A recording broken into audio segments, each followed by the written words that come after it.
പ്രിയപ്പെട്ട കൂട്ടുകാർക്കും നമ്മളുടെ പുതിയൊരു വീഡിയോയിലേക്ക് സ്വാഗതം. എന്തൊക്കെയുണ്ട് എല്ലാവരുടെയും വിശേഷങ്ങൾ? എല്ലാവരുടെയും ക്രിസ്മസ് ഒക്കെ എവിടം വരെയായി? എല്ലാവരും അടിപൊളിയായിട്ട് ഹാപ്പി ആയിട്ട് ക്രിസ്മസ് ആഘോഷിക്കണം കേട്ടോ. അപ്പോൾ എൻ്റെയും എൻ്റെ കുടുംബത്തിൻ്റെയും പേരിലുള്ള ഹാപ്പി ക്രിസ്മസ് എല്ലാവരും അറിയിക്കുകയാണ് കേട്ടോ.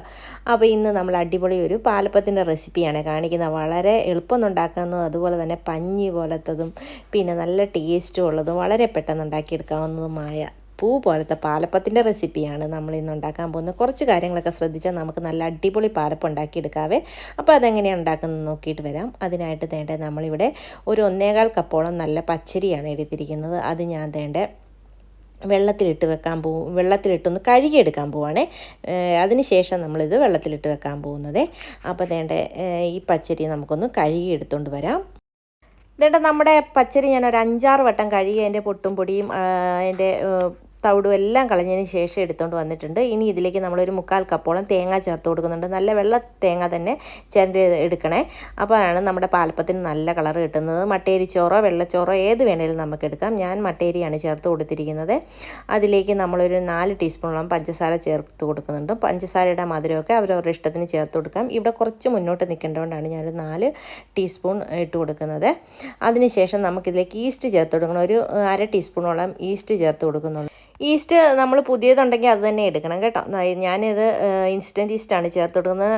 സാധാരണ വലിയ ഈസ്റ്റ് ആണെങ്കിൽ അത് വെള്ളത്തിലിട്ട് വെച്ചിട്ട് വേണം, പഞ്ചസാരയും ചെറു ചൂടുവെള്ളത്തിൽ ഇട്ട് വെച്ച് അലിയിച്ചിട്ട് വേണം ചേർത്ത് കൊടുക്കാനായിട്ട്. അപ്പോൾ ഇതെല്ലാം കൂടി ഇട്ട് കൊടുത്തിട്ട് നന്നായിട്ട് നമുക്കൊന്ന് മിക്സ് ചെയ്തെടുക്കാം. മിക്സ് ചെയ്തതിന് ശേഷം നമുക്കിതിലേക്ക് വെള്ളം ഒഴിച്ചു കൊടുക്കണം. അപ്പോൾ ഇതിനകത്തോട്ട് ഈ അരിയും തേങ്ങായും ചോറും ഇതെല്ലാം ഒന്ന് മുങ്ങിക്കിടക്കുന്ന രീതിയിൽ വേണം വെള്ളം ഒഴിച്ചെടുക്കാൻ. ഓവറായിട്ട് വെള്ളമായി പോകരുത്. ഈ വെള്ളം ഒഴിച്ച് തന്നെയാണ് നമ്മൾ ഈ മാവ് അരച്ചെടുക്കുന്നത്. അതുകൊണ്ട് അതേ രീതിയിൽ വേണം എടുക്കാനായിട്ട്. കറക്റ്റ് ഞാനൊരു കപ്പ് കുറേശ്ശെ ഒഴിച്ചാണ് കൊടുത്താണ് ഇത് സെറ്റ് ചെയ്ത് വെക്കുന്നത്. അല്ലെങ്കിൽ കൂടിപ്പോയി കഴിഞ്ഞാൽ പിന്നെ നമുക്ക് അത് ശരിയാകത്തില്ല. ഇപ്പോൾ ഇതേ ലെവലിൽ വേണം നമുക്ക് നമ്മുടെ വെള്ളം ഒഴിച്ചു കൊടുക്കാനായിട്ട്. അതിന് ശേഷം നമുക്കിതൊന്ന് മൂടി വെക്കാം. മൂടി വെച്ച് കഴിഞ്ഞിട്ട് നമുക്കൊരു 6, 7, 8 മണിക്കൂർ ഇരുന്നാലും കുഴപ്പമില്ല. 6 മണിക്കൂറെങ്കിലും മിനിമം ഇരിക്കണം. അത്രയും കഴിഞ്ഞതിന് ശേഷം നമ്മളൊരു മിക്സർ ജാർ എടുത്ത് വെച്ചിട്ട് അതിലേക്ക് ഞാൻ 2 പാർട്ടായിട്ടാണ് അരച്ചെടുക്കുന്നത്. അപ്പോൾ അതിലേക്ക് നമ്മൾ കുതിർത്ത് വെച്ച വെള്ളം ഒഴിച്ചു കൊടുത്തിട്ട് ആദ്യത്തെ ബാച്ച് ഞാൻ ഒഴിച്ചു കൊടുത്തിട്ടുണ്ട് അരച്ചിട്ട്. ഇനി രണ്ടാമത്തെ ബാച്ച് ഇതുപോലെ തന്നെ അരച്ചെടുത്ത് നല്ല സ്മൂത്തായിട്ട് അരച്ചെടുക്കണം കേട്ടോ.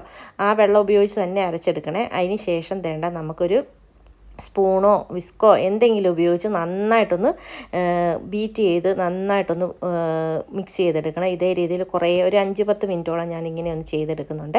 എടുത്തതിന് ശേഷം പിന്നെ നമുക്കിതൊരു മൂടി വെച്ച് ഒരു മണിക്കൂർ പിന്നെയും നമ്മളൊന്ന് മൂടി വെച്ച് കൊടുക്കണം. അപ്പോൾ നമ്മുടെ മാവ് നന്നായിട്ട് പതഞ്ഞ് പൊങ്ങി വരും. അപ്പോൾ 1 മണിക്കൂർ കഴിഞ്ഞിട്ട് ഞാൻ നോക്കിയപ്പോൾ നമ്മുടെ മാവ് അടിപൊളിയായിട്ട് വന്നിട്ടുണ്ട്. അതിലേക്ക് ഞാൻ ഇപ്പോഴാണ് ഉപ്പ് ചേർത്ത് കൊടുക്കുന്നത്. ഉപ്പും കൂടെ ചേർത്ത് കൊടുത്തിട്ട് നന്നായിട്ട് നമുക്കൊന്ന് മിക്സ് ചെയ്തെടുക്കാം. കണ്ട നല്ല സോപ്പ് പത പോലെ ആയി വന്നിട്ടുണ്ട് നമ്മുടെ മാവ്. കണ്ട ഇതേ രീതിയിൽ വേണം നമ്മുടെ മാവ് ഇരിക്കാനായിട്ട്. ഇനി നമുക്ക് നമ്മുടെ പാലപ്പച്ചട്ടി വെച്ചിട്ട് അപ്പം ഉണ്ടാക്കാനായിട്ട് തുടങ്ങാം. അപ്പോൾ തീയും നമ്മൾ ക്രമീകരിച്ച് വേണം ഉണ്ടാക്കാനായിട്ട്. തീ കൂടിപ്പോയി കഴിഞ്ഞാൽ നമ്മുടെ അപ്പം ശരിയാവത്തില്ല. അതുകൊണ്ട് മീഡിയം ടു ലോ ഫ്ലെയിമിൽ വെച്ച് വേണം നന്നായിട്ട് തീ കുറച്ച് വെച്ച് ഇതേപോലെ കോരി ഒഴിച്ച് നമുക്ക് അപ്പം ഉണ്ടാക്കിയെടുക്കാൻ. കോരി ഒഴിച്ചതിന് ശേഷം ഉടനെ തന്നെ മൂടരുത്. ഇതേപോലെ ഹോൾസ് വരുന്നവരെ ഒന്ന് വെയിറ്റ് ചെയ്യണം. വെയിറ്റ് ചെയ്തിട്ട് വേണം ഒന്ന് മൂടി കൊടുക്കാനായിട്ട്.